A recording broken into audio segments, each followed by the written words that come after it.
Sensor detect করবে, motherboard process করে সিম note use করা হচ্ছে, ওটার মাধ্যমে একটা নির্দিষ্ট নাম্বারে কল দিবে। কলে যে জানতে পারবে যে ওই জায়গায় অ্যাক্সিডেন্ট হয়েছে। আমরা একটা প্র্যাকটিক্যালি দেখতে পারি।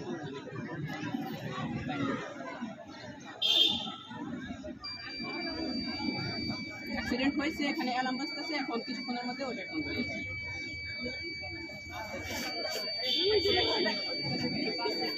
রিসিভ করলে কি বলবে?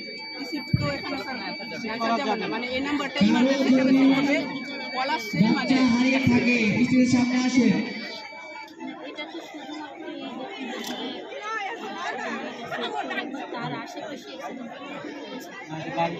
না, এটা তো যেহেতু ইয়ের মাধ্যমে সিমের মাধ্যমে যে নাম্বারটা দেওয়া থাকবে যেখানে অ্যাক্সিডেন্ট হোক কল ওই নাম্বারে গাড়ির ভিতরে।